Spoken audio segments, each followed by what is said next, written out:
आज के व्लॉग में सबसे जो दिवाली प्रिपरेशन की एक ट्रेडिशनल रेसिपी है वो है मावा के गुलाब जामुन। हेलो मेरे प्यारे दोस्तों, welcome back to the channel once again. आशा करती हूँ आप सब लोग एकदम अच्छे से होंगे, खुश होंगे, सेहतमंद होंगे। आप लोगों के साथ खोआ या मावा के गुलाब जामुन शेयर कर रही हूँ। और एक भी गुलाब जामुन आपका ऑयल में जाके फटेगा नहीं और टेस्ट में मार्केट से 10 गुना ज़्यादा अच्छा बनेगा। साथ में कुछ दिवाली के ऐसे चेंजेस जो कि घर में मैंने किए हैं। राधे राधे दोस्तों, तो चलिए व्लॉग की शुरुआत करते हैं। सैटरडे को लंच करके हम सब लोग चले गए थे शॉपिंग के लिए। बहुत सारी शॉपिंग करनी थी, लिस्ट बना ली थी। कॉस्को जाना था, इंडियन ग्रोसरी जाना था एंड साथ में रॉस भी जाना था कुछ घर के लिए सामान लाने के लिए। तो सबसे पहले हम गए थे कॉस्को। तो कॉस्को में क्रिसमस की बहुत अच्छी डेकोरेशन हो रही थी। थोड़ी सी ग्लिम्सेज मैंने आप लोगों के साथ शेयर भी करी हैं। कॉस्को में कुछ बहुत अच्छी डील्स चल रही थी, तो वहाँ से मैं लाई हूँ ये एक स्नैक्स के रखने के 3 पेयर के बॉक्सेस और ये $9 के थे, यानी कि एक आपका $3 का पड़ गया। इसमें आप एक बॉक्स में 3 स्नैक्स रख सकते हो एक साथ। नेक्स्ट हम लोगों को जाना था इंडियन ग्रोसरी, क्योंकि मैं बनाने जा रही हूँ गुलाब जामुन, वो भी खोआ का। तो मेरे को मावा लाना था, मावा यानी कि खोआई, और साथ में ही रॉस भी जाना था घर को कुछ अलग लुक देने के लिए, सामान लाने के लिए। कुछ चीज़ें मैं आज की वीडियो में शेयर कर दूंगी जो मैं शॉपिंग करके लाई हूँ, और कुछ मैं आप लोगों के साथ नेक्स्ट वीडियो में शेयर करूँगी। तो ये मैं रॉस से लेकर आई हूँ 3 एक जैसे दिखने के कंटेनर, जिसको कि मेरे को करना है टी, शुगर और कॉफ़ी के लिए। साथ में ही इसका नीचे का रखने का एक बहुत ही प्रिटी सा स्टैंड भी लाई हूँ, वो भी मैं रॉस से ही लाई हूँ। तो यहाँ पे मेरे तीनों ही कंटेनर सेट फिल हो गए थे। मैंने इनको वॉश पहले ही कर लिया था, और ये मैं लेकर आई हूँ रॉस से इनका स्टैंड। तो दिवाली पर जब तक आप कुछ अपनी ट्रेडिशनल रेसिपीज़ ना बनाओ, जब तक कुछ घर में छोटे छोटे चेंजेस ना करो, जब तक दिवाली इनकम्प्लीट लगती है। और यही थॉट मैं अपने बच्चों के अंदर कैरी फॉरवर्ड करना चाहती हूँ कि दिवाली पर हमें ट्रेडिशनल रेसिपीज़ बनाते हैं, घर को सुंदर बनाना होता है, जितना भी हम मैक्सिमम कर सकते हैं। तो पहला जो किचन में एक अपडेट है वो ये है, आप लोग बताना आप लोगों को ये कैसा लगा। ये मेरी गैस से भी मैच हो रहा है। तो चलिए नेक्स्ट रेसिपी की तरफ चलते हैं, दैट इज़ गुलाब जामुन। सबसे पहले मैं बना रही हूँ छेना। तो यहाँ पर मैं ले रही हूँ 4 कप दूध। अगर आप लीटर की बात करेंगे तो ये है 1 लीटर दूध। तो बेसिकली हमें दूध को सबसे पहले बॉईल कर लेना है। छेना आप चाहें तो विनेगर से बना सकते हैं, चाहें तो नींबू से। तो आज मैं नींबू से ले रही हूँ। यहाँ पर मैंने पूरा 1 नींबू ले लिया है, जिसको कि मैंने लेमन स्क्वीज़र से स्क्यूज़ कर लिया है। इसको डाइल्यूट करने के लिए इसमें डाला है थोड़ा सा पानी। अब हम इसको अच्छे से मिक्स कर लेंगे। विनेगर से छेना कैसे बनाया जाता है वो मैंने जब मलाई लड्डू बनाए थे उस वाली वीडियो में शेयर किया था। यहाँ पे दूध में बॉयल आने ही वाला है। तो जैसे ही दूध में बॉयल आएगा, गैस को आपको कर देना है बंद, इस बात का आपको ध्यान रखना है। उसके बाद जो हमने लेमन वाला डाइल्यूट बना के रेडी किया था, उसको इस दूध में थोड़ा थोड़ा करके डालना है। एक बार डालना है, फिर चम्मच से चलाना है, फिर दोबारा डालना है, फिर चम्मच से चलाना है, फिर तीसरी बार डालना है। तो इस तरीके से आपका छेना रेडी हो जाएगा। मैंने पहले से ही कटोरे में छन्नी रख ली थी, और छन्नी के ऊपर रख लिया था किचन का पतला सा कपड़ा, और उसके ऊपर मैंने ये छेने को ट्रांसफ़र कर दिया है। पानी नीचे आ गया है, छेना ऊपर आ गया है। अब लेमन की इसमें खुशबू ना आए तो मैंने इसके ऊपर 1 ग्लास सादा पानी से इसको रिंस कर दिया है। थोड़ी देर के लिए हम इसको ऐसे ही कवर करके छोड़ देंगे, ताकि इसका जो एक्स्ट्रा पानी होगा वो निकल जाएगा। यहाँ पर मैंने ले लिया है 400 ग्राम खोआ, यानी कि मावा। ये मैं मार्केट से लेकर आई हूँ।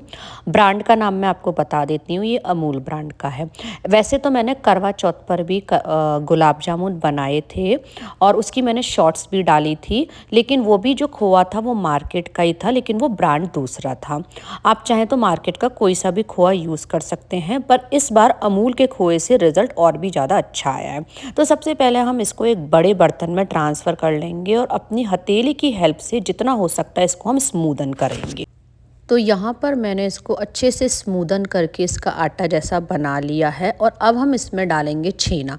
तो जितना छेना मैंने फाड़ा था उसमें से मैं आधा ही छेना डाल रही हूँ, पूरा छेना मैं नहीं डाल रही हूँ। मैं आपको दिखा देती हूँ, देखो मैंने आधा ही छेना डाला है, आधा मैं किसी और काम के लिए यूज़ कर लूँगी।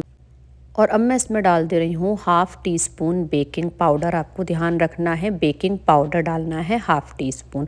अब इन तीनों ही चीज़ों को एक बार और हम अच्छे से मिक्स कर लेंगे। और अब बस इसमें लास्ट इंग्रेडिएंट जाएगा मैदा। तो मैदा की क्वांटिटी डिपेंड कर सकती है आपके खोआ पे। अगर खोआ में मॉइस्चर अच्छा है तो आपका आधा कप मैदा चला जाएगा, जैसे मेरा टोटल आधा कप चला गया था। और अगर खोआ में आपके में मॉइस्चर अच्छा नहीं है तो फिर आपका मैदा कम भी लग सकता है। जैसे पिछली बार मेरा मैदा थोड़ा कम लगा था क्योंकि मैंने दूसरे ब्रांड का खोआ यूज़ करा था, वो थोड़ा ड्राई था तो मैदा मेरा कम लगा था। तो यहाँ पर मैंने ले लिया है मैदा पूरा मेज़रमेंट से आधा कप। और मैं इसको बैचेज़ में करके डालूंगी, इस आटे में एक साथ नहीं डालूंगी। तो इसको इस तरह से फ्लैटन कर लो, थोड़ा मैदा डाल दो और थोड़ा मैदा डाल के फिर आपको इसको गूंदना है। उसके बाद दोबारा मैदा डालना है, उसके बाद गूंदना है। तो ऐसे करके मैंने 3 बार इसमें मैदा डाला था, 3 से 4 बार, और मेरा आधा कप मैदा इसमें लग गया था। तो मैदा बेसिकली इसमें बाइंडिंग का काम करता है। तो एक बार मैंने मैदा डाल दिया है, दूसरी बार दोबारा डाला, इसको फ्लैटन करके दोबारा इसको मिक्स करूँगी और जो बचा हुआ है उसको मैं पूरा लास्ट में डाल दूँगी, उसका आटा जैसा मैं बना लूँगी। और जब आपका इस तरीके का आटा बन जाएगा उसके बाद आप इसको कवर करके रेस्ट करने के लिए छोड़ दें। जब तक ये रेस्ट करेगा जब तक आप अपनी चाशनी बना सकते हैं। तो आप ध्यान रखें जब आप इसको रेस्ट करने के लिए छोड़ेंगे और मलेंगे तो यह आपके हाथ पे चिपकना नहीं चाहिए। ये इसका साइन है कि आपका आटा अच्छे से लग गया है। तो जब मैंने इस आटे को लगाया तो ये बिल्कुल भी मेरे हाथ पे चिपक नहीं रहा था। मैंने थोड़ी देर के लिए इसको रेस्ट करने के लिए छोड़ दिया है। चाशनी का मेज़रमेंट एकदम सिंपल है, 3 कप चीनी और 3 कप पानी। और उसके बाद उसमें आप डाल दीजिएगा इलायची पाउडर। आप चाहें तो केसर भी डाल सकते हैं, मैंने इलायची पाउडर डाला है। और बस इसको मीडियम फ्लेम पर आपको जब तक पकाना है जब तक ये थोड़ी चिपचिपी नहीं हो जाती है। तार आपको बिल्कुल भी नहीं बनाना है। 3 कप चीनी, 3 कप पानी और मैंने इलायची पाउडर डाल दिया है। मिला देंगे, पकने के लिए छोड़ देंगे जब तक ये थोड़ी सी चिपचिपी नहीं हो जाती है। एक साइड में चाशनी हमारी पक रही है और दूसरे बर्नर पर मैंने तेल चढ़ा दिया है। आप चाहें तो इसको घी में भी फ्राई कर सकते हैं। और मैंने तेल वाली जो बर्नर है उसको अभी एकदम लो रखा है। जब तक वो धीरे धीरे गर्म हो रहा है जब तक हम इसके इस तरीके से गुलाब जामुन की इनको शेप दे देते हैं। ध्यान रखना है आपको बिल्कुल भी क्रैक आपके गुलाब जामुन में नहीं होना चाहिए। मैं गुलाब जामुन थोड़े छोटे साइज के बना रही हूँ क्योंकि ये ऑयल में जाके थोड़े से फूलते भी हैं। ऑयल और जब ये शुगर सिरप में जाते हैं आप अपने हिसाब से थोड़े से बड़े भी बना सकते हैं। और यहाँ पर मैंने यत्का भव से बोला कि चलो गुलाब जामुन को शेप देंगे। तो यहाँ पर हम तीनों ही लोग मिलके गुलाब जामुन को शेप दे रहे हैं। और पिछली बार भी जब मैंने करवा चौथ के आसपास बनाए थे तब भी हम तीनों ने इसी तरीके से गुलाब जामुन को शेप दी थी। और आप बिल्कुल मत डरना, अगर आपके बच्चे थोड़ी सी ख़राब शेप भी देंगे तो भी ये ऑयल में जाके बिल्कुल भी नहीं फटेंगे। यहाँ पर मैंने ऑयल का टेम्परेचर चेक कर लिया है। ऑयल का टेम्परेचर ऐसा होना चाहिए कि जब आप उसमें गुलाब जामुन डालें तो उसमें हल्का हल्का सा बबल आना चाहिए, वो एकदम से फ्लोट होके ऊपर नहीं आना चाहिए। जैसे आप देखिए मैंने इसमें डाला, ये एकदम से फ्लोट होके ऊपर नहीं आ रहा है, इसमें जस्ट हल्का हल्का सा बबल आ रहा है। प्लस फ्लेम भी आपकी लो टू मीडियम होनी चाहिए। तो यहाँ पर मैं कुछ गुलाब जामुन डाल दूँगी। गुलाब जामुन को डालने के बाद तुरंत आपको कोई भी चम्मच या कलची नहीं चलानी है। इनको अपने आप फ्लोट होके ऊपर आ जाने देना है क्योंकि ये अपने आप फ्लोट होके ऊपर आ जाते हैं। प्लस कढ़ाई आप कोई सी भी ले सकते हैं, नॉन स्टिक भी ले सकते हैं और चाहे तो मेरी तरह स्टील की कढ़ाई भी आप ले सकते हैं। ये स्टील की कढ़ाई में भी नीचे जाके नहीं चिपकेंगी। मैंने इस वीडियो को थोड़ा सा फास्ट फॉरवर्ड कर दिया है सो दैट बहुत ज़्यादा लंबी ना बने। तो अब देखिए ये मैंने इसमें एक पहला बैच डाल दिया है। अब आप देखना धीरे धीरे करके ना ये अपने आप फ्लोट होकर ऊपर आ जाएंगे। तो जब सारे ही गुलाब जामुन अपने आप फ्लोट होकर ऊपर आ जाएं, देखिए आपको दिख रहा होगा, तब आप इसमें इस तरीके से चम्मच चलाएंगे कि आपको गुलाब जामुन नहीं टच करना है, केवल आपको ऑयल को घुमाना है। और जब ये और अच्छे से पकने आ जाएं तब भले आप इसमें गुलाब जामुन को टच करते हुए इनको सेक सकते हैं, लेकिन अभी आपको केवल और केवल ऑयल को इस तरीके से घुमाना है। सो देखिए यहाँ पर मेरा जो फर्स्ट बैच है वो अच्छे से सिक के तैयार हो गया है। अब मैं इसको चाशनी में डालूँगी। चाशनी में डालने से पहले मैं इसको परात में निकाल ले रही हूँ। थोड़े से गुलाब जामुन मेरे को अभी भी थोड़े से लाइट ब्राउन लग रहे थे, तो उनको मैं सेक ले रही हूँ और उस तरह से हम दूसरा और तीसरा बैच भी बना लेंगे। आपको फ्राई करते वक्त एक बात का और ध्यान रखना है, एक साथ आपको कढ़ाई को बहुत सारे गुलाब जामुन फ्राई नहीं करने हैं, थोड़े थोड़े करके बैचेस में करने हैं, ताकि ऑयल में आपको चम्मच घुमाने की जगह रहेगी। तो फर्स्ट बैच हो गया है और यहाँ पर मैं आपको चाशनी दिखा रही थी, तो जो चाशनी है उसको आप चम्मच में लें। आपको देखिए बिल्कुल भी तार नहीं दिख रहा है, सिर्फ ये चिपचिपी है। और अब मैं इसमें डाल दूंगी अपने फर्स्ट बैच के गुलाब जामुन।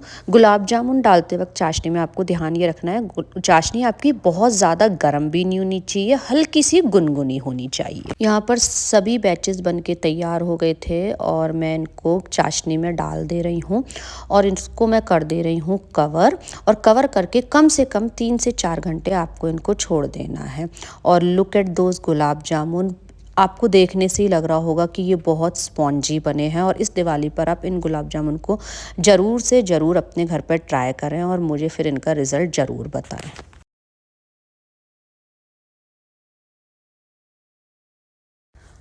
लड्डू गोपाल जी का गुलाब जामुन का भोग लगा दिया था और यहाँ पर हम लोग कर रहे हैं मंदिर की सफाई, साथ साथ में थोड़ी डेकोरेशन। एंड अगेन बच्चों को अपने फेस्टिवल के बारे में ज़्यादा से ज़्यादा पता लगाने के लिए उन्हें मैं हर एक्टिविटी में इन्वॉल्व करती हूँ। और एक्टिविटी में इन्वॉल्व करने से काम थोड़े बिगड़ते भी हैं, बट इट्स ओके, क्योंकि हमने भी बचपन में बहुत मिस्टेक करी हैं। तो यहाँ पर मैंने अगेन यत्का भव को बोला है कि हाथ धोकर आओ और मेरी हेल्प करो मंदिर को सही कराने में। थोड़ा बहुत बच्चे ऊधम करते हैं, चीज़ों को बिगाड़ते हैं, that is acceptable at all. और यहाँ पे मैं डिसाइड कर रही हूँ कि लड्डू गोपाल जी को कौन सी पोशाक दिवाली पर पहनानी है। मंदिर के मेन डोर पर श्री गणेशाय नमः और शुभ लाभ का हम लोगों ने बैनर, जैसे कि बंदरबार जो डाइनिंग लगा दिया है, के बीच का ये हमारा डेकोर है, इसमें हमने हैप्पी दिवाली का बैनर लगा दिया है। तो इस तरीके से दिवाली की तैयारियां हमने शुरू कर दी है। और अब मैं आप लोगों के साथ शेयर कर रही हूँ लड्डू गोपाल जी की कुछ पोशाक जो कि सफाई में मिली थी। मेरे पास रखी थी, पर अब पूरी अच्छे से सफाई करी तो उसका एक पर्टिकुलर बॉक्स बना दिया है। ये है लड्डू गोपाल जी की कुछ नई पोशाक। साथ में लड्डू गोपाल जी का बहुत ही प्यारा सा मुकुट भी है मेरे पास। और बांसुरी जो है ना उस पर तो राधे लिखा हुआ है और जो कि बहुत ही प्यारी लग रही है। चलिए इस व्लॉग को यहीं पर करती हूँ एंड। व्लॉग में कुछ भी पसंद आया हो तो लाइक करें, फ्रेंड्स फैमिली के साथ ज़्यादा से ज़्यादा शेयर करें, चैनल को सब्सक्राइब जरूर करें to become a part of my family. मिलूंगी नेक्स्ट वीडियो में, जब तक के लिए take care, bye and thank.